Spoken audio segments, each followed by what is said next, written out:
There is a plant that has traveled with humanity for longer than most civilizations have existed. Seeds have been found in burial mounds, its fibers woven into the oldest fabrics ever discovered, its smoke rising into skies that no longer exist above cities long since swallowed by the earth. To tell the story of cannabis is, in many ways, to tell the story of human civilization itself. The needs we carried, the rituals we built, the borders we crossed, and the hunger we have always had for something just beyond the ordinary reach of waking life. We begin not in a smoky den or a ceremonial tent, but in the windswept plains of Central Asia, somewhere in the vast regions stretching from the Altai Mountains southward toward the Tibetan Plateau. Here, perhaps 10,000 years ago, our ancestors first encountered a tall, sturdy annual plant with serrated leaves and a faintly pungent aroma. They would not have thought of it as cannabis. They had no name for it yet, but they noticed, as humans notice everything that might be useful, that its stalks were strong, that its seeds were nutritious, and that something about the plant, when it dried and crumbled in the heat, when it burned near an open flame, made the air around it feel different. The earliest confirmed evidence of cannabis use comes not from a written text or an artistic depiction, but from seeds and plant material preserved in archaeological sites across the Eurasian steppe. At the village of Panpo in China, belonging to the Yangshao culture and dating to roughly 4000 BCE, remnants of hemp rope and textile have been unearthed.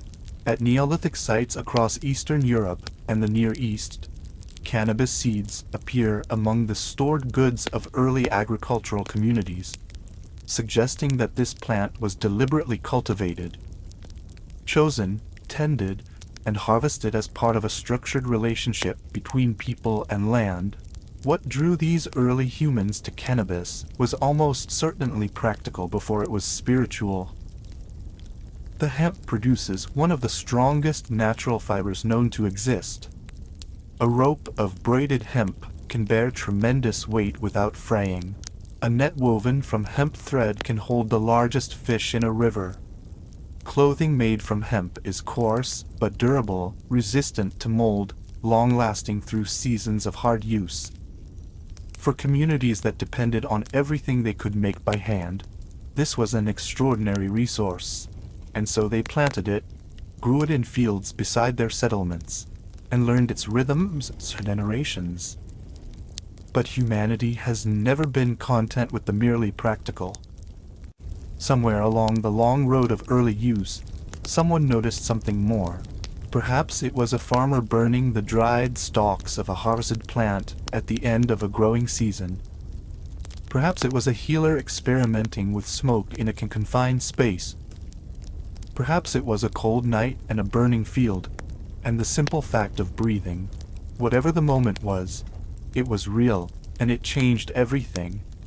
The first psychoactive use of cannabis most likely occurred among the nomadic and semi-nomadic peoples of the Eurasian steppe, the vast grassland corridor stretching from Eastern Europe to Mongolia. These were people in constant motion, following herds, trading goods, carrying seeds and customs across enormous distances. They were also people with a rich ceremonial life, in which fire played a central role, a portal between the ordinary world and the world of spirits, ancestors, and powers beyond human understanding. Among the most compelling early evidence of intentional cannabis comes from the Jerzunkel Cemetery in the Pamir Mountains of western China, dating to approximately 500 BCE. Archaeologists excavating ancient wooden braziers, small portable burners used in funerary rites, discovered burned stones coated with residue. When that red residue was analyzed using advanced chemical techniques, it revealed the unmistakable signature of tetrahydrocannabinol, the primary psychoactive compound in cannabis. And crucially, the cannabis burned in these braziers had a higher THC content than wild plants, suggesting intentional cultivation of psychoactive varieties. This was not accidental smoke. This was deliberate. But the people who placed those braziers in the burial chambers knew what they were doing. They were using cannabis as a tool for crossing thresholds, for communing with the dead, for lifting the veil between this world and whatever lay beyond it.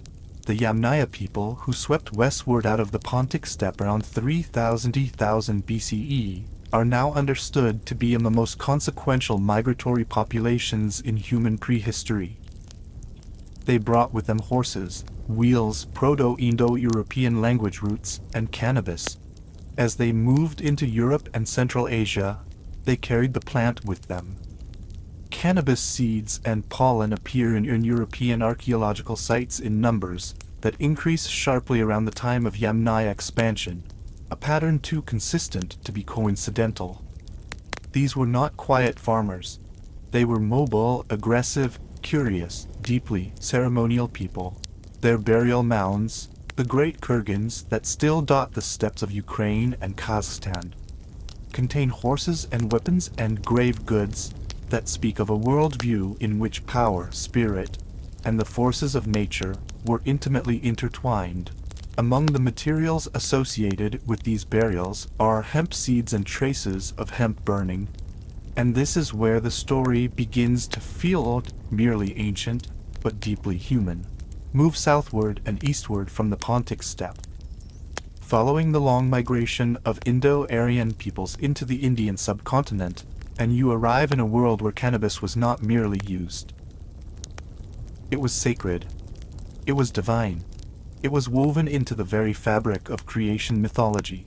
The ancient Vedic texts of India, composed over centuries beginning around 1500 BCE and transmitted orally for generations before being written down, contain references to a plant called soma, a ritual intoxicant used in religious ceremonies, offered to the gods, and drunk by priests seeking divine vision. The exact botanical identity of soma has been debated by scholars for 2 centuries. Some argue it was a mushroom. Others propose ephedra, armalin, or various other plants. But a significant body of scholarly opinion places cannabis, or a cannabis preparation, among the most likely candidates, either alone or as part of a blend. What is not debated is the centrality of intoxicating plants to Vedic religious life. The Rig Veda, one of the oldest known religious texts in human history, devotes entire hymns to soma, describing it as the drink of the gods, the source of immortality, the substance that elevates the human mind to divine perception. Whatever its precise botanical identity, the cultural logic it represents is unmistakable. The idea that a plant could be a bridge between ordinary humanity and the sacred is ancient, deeply held, and remarkably consistent across cultures that had no direct contact with each other. Cannabis itself appears explicitly in later Sanskrit texts under the name bhang, a preparation made from the leaves and flowers of the female cannabis plant, mixed with milk, spices, and water. Bhang is mentioned in the Atharva Veda, one of the 4 Vedas, as one of 5 sacred plants, described as a source of happiness, a liberator, and a compassionate gift from the god Shiva. This is not peripheral folk medicine. This is canonical religious doctrine. Shiva, one of the most important figures in the Hindu pantheon, is traditionally depicted with cannabis as one of his sacred attributes.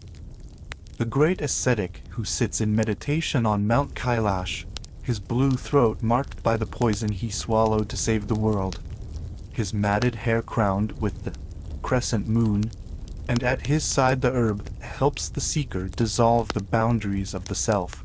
The practice of consuming bhang has continued in India with remarkable continuity from those ancient times to the present day.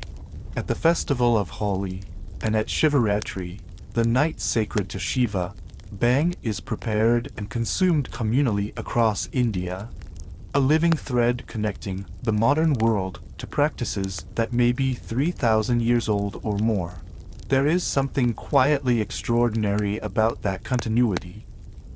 a practice so old that it predates the written history of most civilizations, still alive, still performed, still understood in something like its original spirit. But cannabis in the ancient Indian world was not only for festivals and divine communion. The Ayurvedic medical tradition, which developed alongside and within the broader Vedic cultural framework, incorporated cannabis into its pharmacopoeia as a treatment for a range of conditions: pain, insomnia, anxiety, digestive disorders, and what ancient texts describe as conditions of the mind and spirit. The healers who worked within this tradition understood cannabis as a substance with genuine therapeutic power, one that could sedate, relieve, and restore, but also one that, used without care or wisdom, could cloud the mind and derange the senses. This double nature, the plant as both gift and danger, as medicine and intoxicant, as sacred and potentially corrupting, appears again and again across cultures.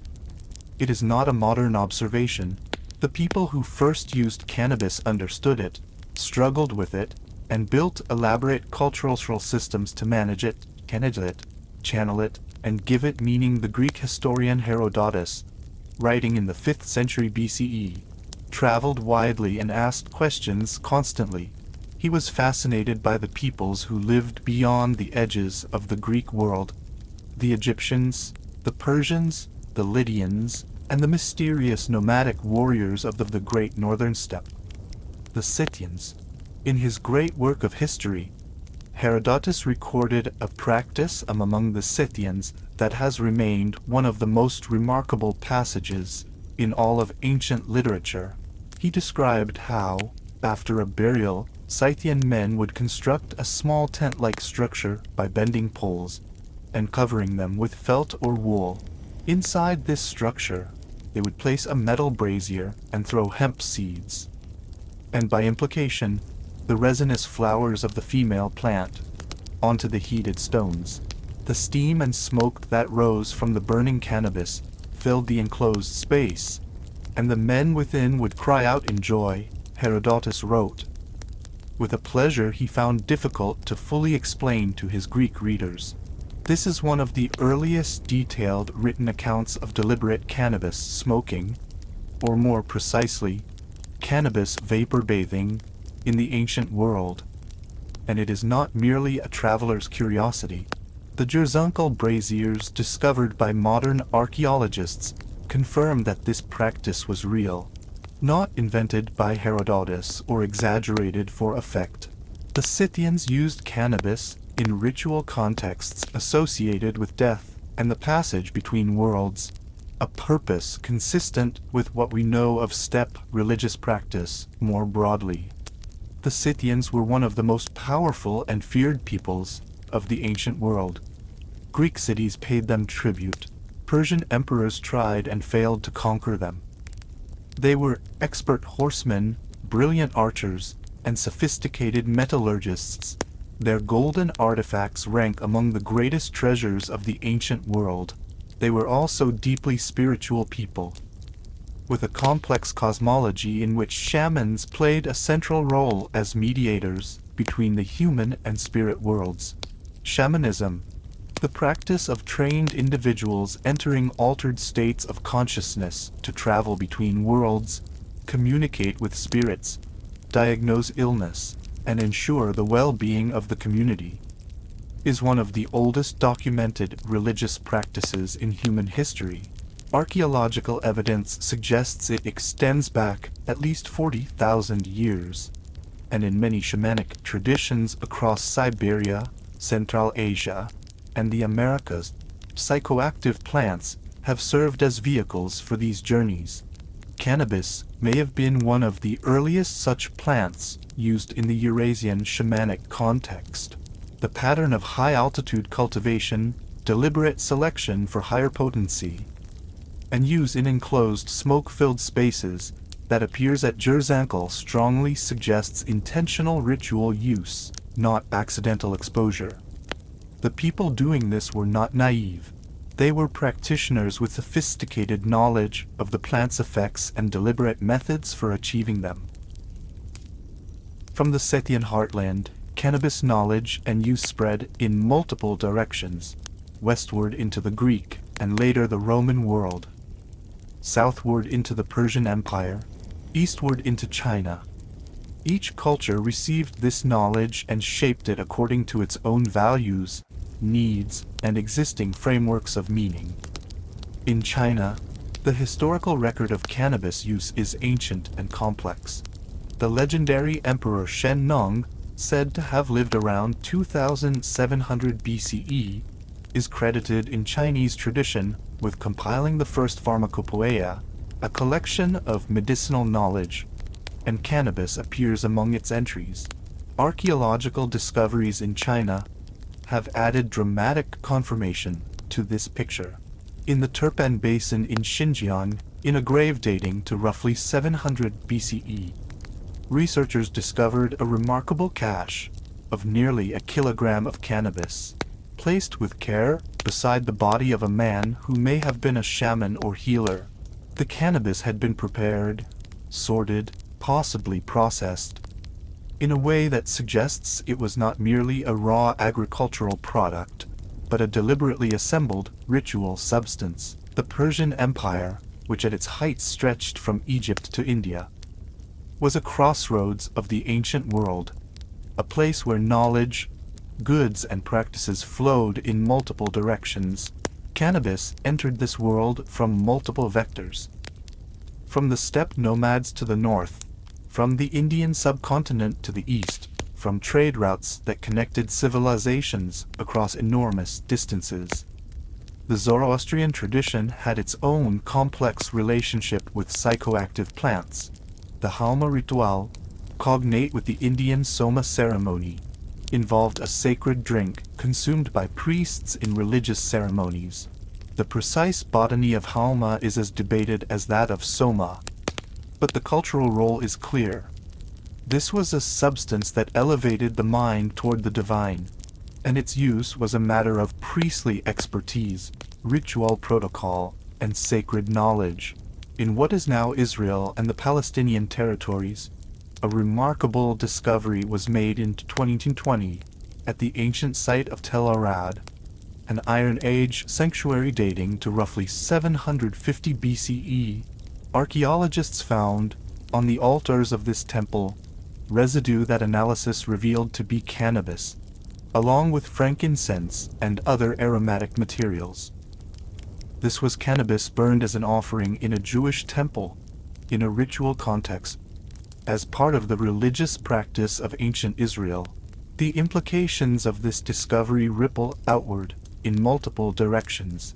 It suggests that cannabis use in a ritual context was not restricted to steppe nomads or South Asian traditions, but had penetrated the ancient Near East and was being used within traditions we might think of as foundational to Western religion. Whether this practice was mainstream, marginal, or local in ancient Israelite religion is difficult to say. The archaeological evidence is compelling but limited, but the presence of cannabis on the altar is not disputable. Egypt presents a similarly complex picture. Egyptian medical texts, the Ebers Papyrus, the Ramesseum Papyri, include references to a plant preparation that some scholars identify as cannabis, used to treat pain, inflammation, and what the texts describe as conditions of the eyes. Egyptian mythology and religious practice involved elaborate use of aromatic plants, smoke, and ritual substances, and the possibility that cannabis was among these is seriously entertained by scholars. What Egypt offers most clearly is evidence of trade, the extensive network of routes by which cannabis and cannabis knowledge traveled across the ancient world. The spice trade, the incense trade, the trade in medicinal plants. These were not marginal phenomena. They were among the most economically significant activities in the ancient world, and they carried cultural information as surely as they carried goods. The Greeks were, in many ways, the great intellectual synthesizers of the ancient world. They encountered cannabis through their contact with the Scythians and other northern peoples, and their response was characteristically ambivalent, acknowledging the plant's properties, noting its uses, viewing intoxication as something foreign, something characteristic of barbarians rather than civilized Greeks.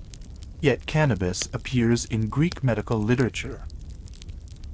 Dioscorides, the 1st century physician, whose work De Materia Medica would remain the standard reference text for Western medicine for 1500 years, described cannabis and its medical uses with characteristic precision. He noted its application for treating pain, its properties when the seeds were consumed, and mentioned the plant's psychoactive effects with clinical detachment. This was not a practitioner of ritual cannabis use. This was a physician noting the properties of a known substance. Galen, the 2nd century physician who served as court doctor to the Roman Emperor Marcus Aurelius, similarly mentioned cannabis in his medical writings, noting that it was served as a digestive aid and social intoxicant at Roman dinner parties, consumed in small quantities after meals to promote a feeling of warmth, social ease. This is a detail that feels startlingly contemporary. Upper-class Romans at a dinner party, consuming cannabis as a social lubricant. The distance between the ancient world and our own collapses for a moment. Roman agricultural writing, including the extensive work of Columella, included practical information about hemp cultivation, its uses for rope and sail making, its value as a crop, its requirements and yields. The Roman navy, the largest maritime force in the ancient world, depended enormously on hemp rope and sail. The Roman army's logistics depended on hemp cordage.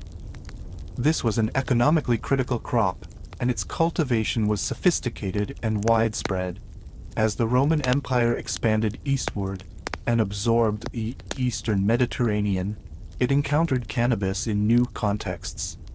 In the medical traditions of Egypt and the Near East, in the ritual practices of conquered peoples, in the trade goods that flowed from Central Asia and India, the empire was, other things, a mechanism for cultural transmission, and cannabis knowledge traveled within it. With the rise of Islam in the 7th century CE, and the subsequent rapid expansion of the Islamic world from Spain to Central Asia, a new chapter in the history of cannabis began. Islamic civilization was, in many ways, the most sophisticated in the world during this period, in mathematics, astronomy, medicine, philosophy, and trade. And within this world, cannabis in its concentrated resin form, hashish, became a subject of intense fascination, debate, controversy, and widespread use. The word hashish itself derives from the Arabic, meaning grass or herb, a deceptively simple name for a substance that would spark centuries of argument about its legal status within Islamic law, its medical applications, its dangers, and its social meaning. The Quran does not mention cannabis by name, and the absence of explicit prohibition created space for an extended and sometimes fierce debate among Islamic legal scholars about whether its use was permitted, discouraged, or forbidden. The great Persian physician Ibn Sina, known in the West as Avicenna, addressed cannabis in his monumental work Al-Qanun Tib, the canon of medicine, which served as the primary medical textbook in both the Islamic world and in translation, medieval Europe for centuries. Ibn Sina described cannabis as a powerful medicinal plant with applications for pain relief, digestive disorders, and as a diuretic. He also noted, with characteristic precision, its capacity to disturb the mind when used in excess. A recognition of psychoactive risk that has characterized careful medical thinking about cannabis across many traditions. The trade networks of the Islamic world carried hashish from its likely centers of production.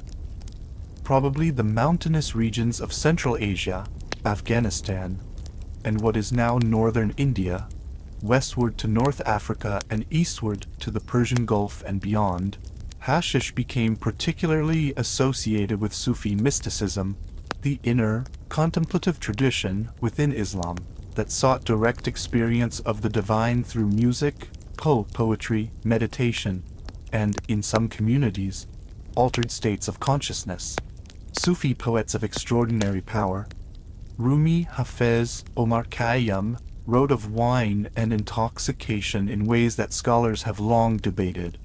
Were these metaphors for divine ecstasy, or references to actual substances, or both simultaneously? The ambiguity is probably intentional. In a world where religious law placed strict limits on intoxicating substances, poetry provided a protected space in which the experience of transcendence, by whatever means, could be expressed and celebrated. The legend of the assassins, the order of Nizari Ismaili fighters who terrified the Crusaders, became entangled with hashish through a story told by Marco Polo and repeated for centuries. That the order's leader drugged his recruits with hashish and showed them a garden of earthly paradise.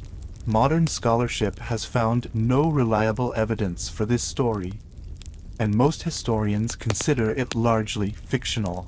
But the story took hold in the European imagination with tremendous force, giving cannabis an association with manipulation, danger, and violent conspiracy that would echo through the centuries. The story of cannabis in East Africa is one of the most underappreciated chapters in the plant's history, and one of the most important for understanding its global spread. Archaeological evidence suggests that cannabis arrived in East Africa from South Asia, carried by traders crossing the Indian Ocean, those ancient maritime highways that connected the subcontinent to the African coast centuries before European ships entered these waters. The Swahili coast, the long eastern shore of Africa, stretching from Somalia southward through Kenya, Tanzania, and Mozambique, was one of the great trading zones of the medieval world.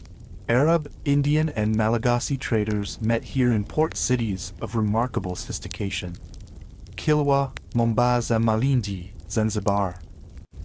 These were places where goods, languages, religions, and cultural practices mingled in complex and creative ways. Cannabis was among the things that arrived and took root here. Pipe fragments found at archaeological sites in Ethiopia and Tanzania dating to the 13th and 14th centuries have tested positive for cannabis residue. Physical confirmation that smoking cannabis was practiced in East Africa by this period. This is earlier than many histories of African cannabis acknowledge, and it pushes the timeline of smoking cannabis into a context far removed from the Near East or Europe. From the East African coast, cannabis and cannabis smoking traditions spread into the interior of the continent, following trade routes that extended deep into sub-Saharan Africa. By the time European explorers and colonizers arrived in Africa in the 15th and 16th centuries, cannabis was already established across wide regions, used in ritual, medical, and recreational contexts by numerous peoples. In southern Africa, the San people, the ancient hunter-gatherers whose rock art is among the most extraordinary artistic production in human history, incorporated cannabis into their ceremonial life.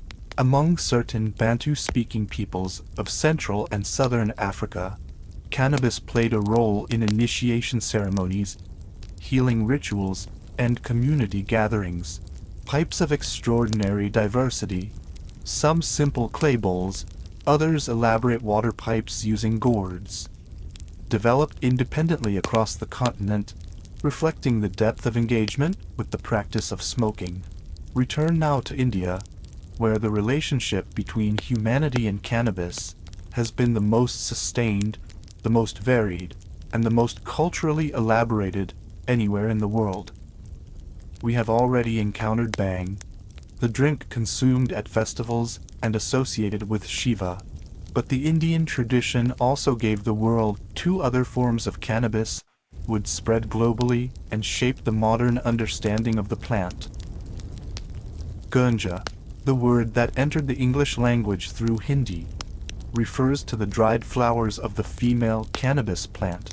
These flowers, heavy with resin and rich in psychoactive compounds, are the most potent part of the plant. The practice of selecting female plants for their flowers, allowing them to develop to their full resinous potential, reflects sophisticated horticultural knowledge developed over many centuries by Indian cannabis cultivators.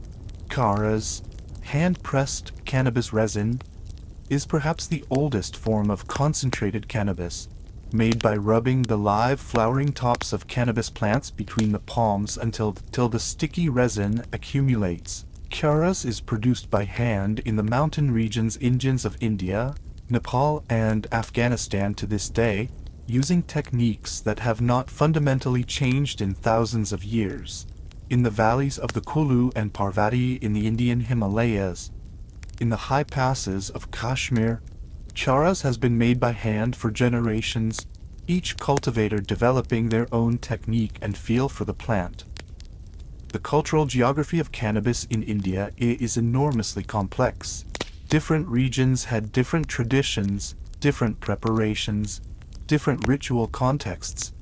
In Varanasi, the oldest continuously inhabited city in the world, the holiest city in Hinduism, cannabis in its various forms was available at government licensed shops for centuries, consumed openly by devotees of Shiva and by seekers of all kinds who came to this sacred city on the banks of the Ganges. When the British East India Company established control over India in the 18th and 19th centuries, their administrators encountered this deeply established cannabis culture with a mixture of curiosity, alarm, and pragmatic calculation. The Indian Hemp Drugs Commission of 1894 to 1895, one of the most comprehensive governmental studies of cannabis as ever conducted, interviewed nearly 2,000 experts, practitioners, physicians, and officials across India and produced a 7-volume report that concluded, cautiously but clearly, that the moderate use of cannabis was not, in general, harmful for society, and that prohibition would be both impractical and unjust. This conclusion, so carefully reasoned and so thoroughly documented, was largely ignored by the global movement toward prohibition that would build over the following decades. The Americas had no cannabis before European contact. This is a striking fact. A continent of extraordinary botanical richness, home to hundreds of psychoactive plants used across thousands of years of indigenous ceremonial and medical practice. But not to cannabis. The plant arrived in the Americas with European colonizers, initially for the most practical of purposes, hemp fiber. The Spanish introduced cannabis to Chile in 1545, and to Peru shortly afterward for use in rope making and textile production. The Portuguese brought it to Brazil. The English, as they established colonies along the North American eastern seaboard in the early 17th century, brought it there. And in several of the earliest English colonies, the cultivation of hemp was not merely encouraged, but legally required. Virginia, Massachusetts, Connecticut, all passed laws requiring colonists to grow hemp in specified quantities. George Washington grew hemp at Mount Vernon. Thomas Jefferson cultivated it at Monticello. These were not clandestine operations.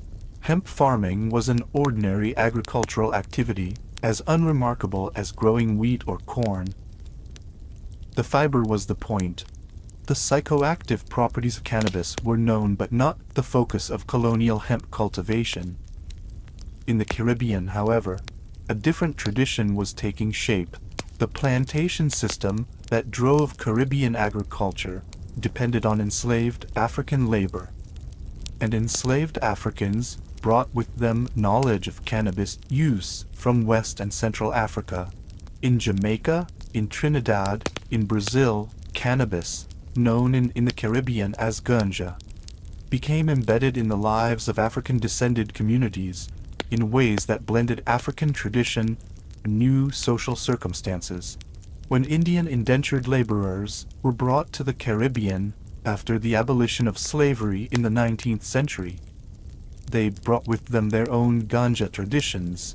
In Jamaica especially, these streams merged and deepened, and cannabis became associated with Afro-Caribbean identity, resistance, and spiritual practice in ways that would eventually produce one of the most globally influential cultural movements of the 20th century.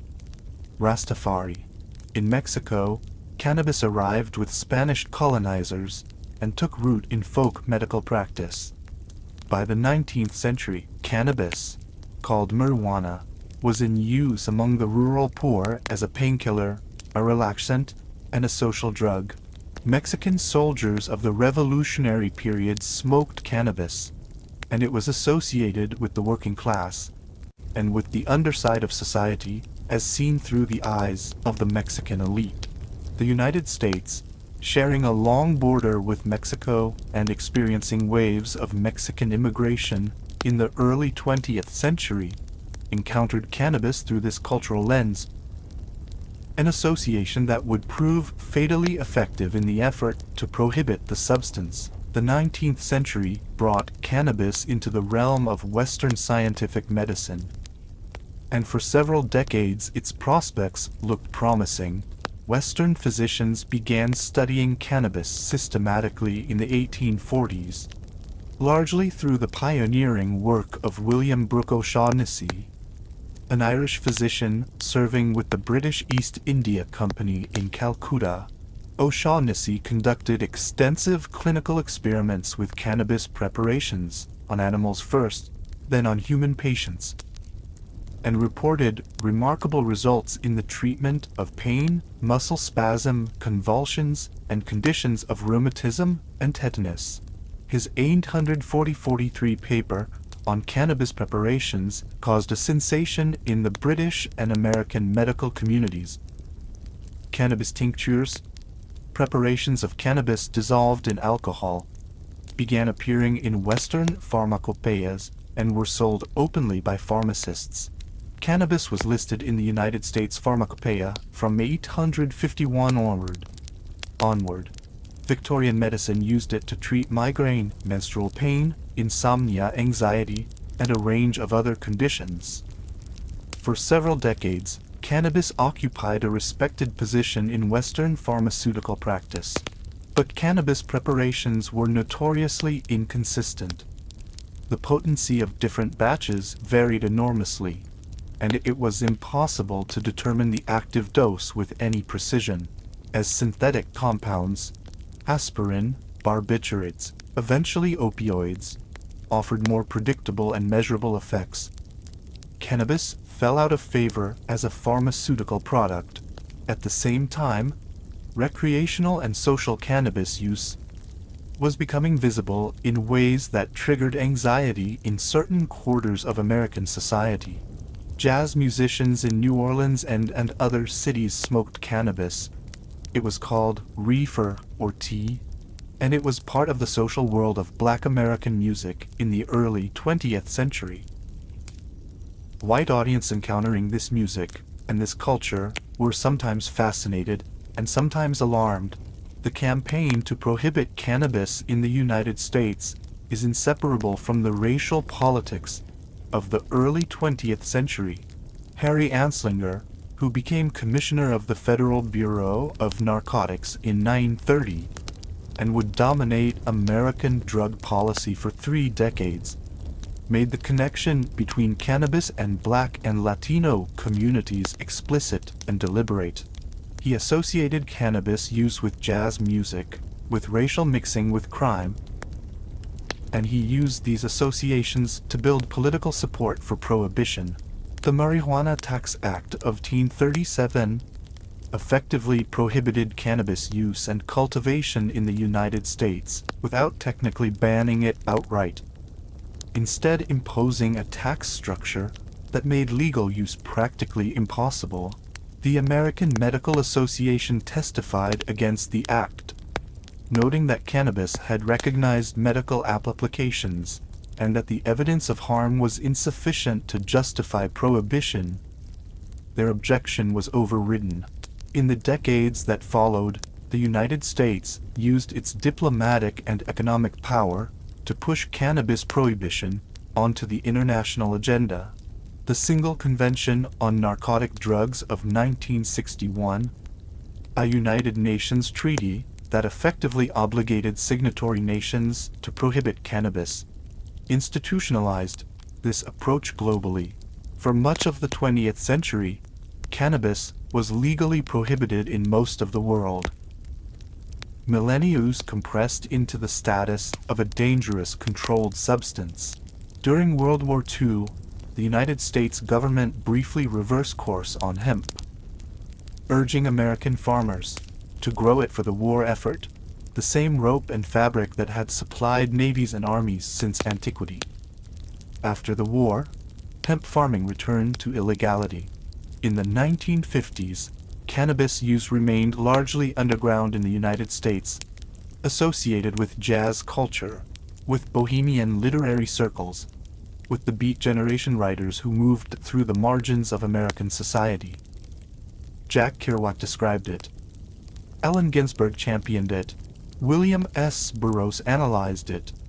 These were writers who understood themselves as inheritors of a long tradition of consciousness exploration, and they were not wrong. The 1960s changed everything. The counterculture that erupted in the United States and spread across the Western world made cannabis central to its cultural identity, its philosophical project, and its political rebellion. Smoking cannabis became, for millions of young people, an act of refusal. Refusal of the values, the rules, and the authority structures of the mainstream world they had been born into. Richard Nixon, who launched the modern war on drugs in 1971, commissioned a study, the Commission to Scientific Support for Cannabis Prohibition. The Commission's report, completed in 1972, recommended against criminalization of cannabis possession, finding that the evidence did not support treating cannabis as a serious danger to public health or social order. Nixon rejected the report and doubled down on prohibition. His aide John Ehrlichman later stated explicitly that the war on drugs had been designed in part as a tool to target Black Americans and anti-war activists. People the Nixon administration wanted to disrupt, arrest, and discredit. The scientific study of cannabis continued despite prohibition. In 1964, the Israeli chemist Raphael Mechoulam became the first person to isolate and identify THC, tetrahydrocannabinol, as the primary psychoactive compound in cannabis. This was a landmark achievement, and Mechoulam would continue studying cannabis for decades, making discoveries of extraordinary importance. In 1988, Mechoulam's laboratory made another breakthrough: the discovery of the endocannabinoid system, a biological system present in the human body and in most vertebrate animals, consisting of receptors distributors throughout the brain and nervous system that respond to compounds produced by the body itself, and also to plant cannabinoids like THC and CBD. This discovery revealed that the reason cannabis had been so effective across so many conditions, across so many cultures, across such an enormous span of humanity, was not mystical or cultural, it was biological.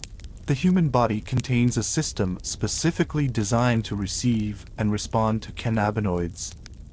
We produce our own versions of these compounds naturally, in processes associated with mood regulation, pain modulation, memory, appetite, immune function, and sleep. The cannabis plant, which evolved these compounds for its own biological reasons over millions of years, happens to produce molecules that fit our receptors with extraordinary precision. The 21st century has brought a dramatic assessment of cannabis, in science, in medicine, in law, and in culture. The process is uneven, contested, and far from complete, but the direction of travel is clear. After nearly a century of prohibition, humanity is re-engaging with a plant that it has used for an extraordinary range of purposes for at least 10,000 years. The medical cannabis movement that emerged in the 1990s in California and spread across the United States, and then the world was driven partly by activism and partly by genuine medical need. Patients with HIV and AIDS, cancer patients undergoing chemotherapy, people with chronic pain and multiple sclerosis and epilepsy who found, through their own experience, that cannabis provided relief that conventional medicine could not adequately supply.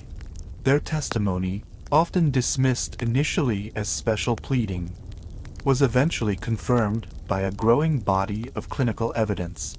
The discovery of CBD, cannabidiol, as a non-psychoactive compound with genuine medical properties has opened new avenues of research and, importantly, has helped separate the medical from the intoxicating, making cannabis more accessible in the public imagination as a legitimate therapeutic substance.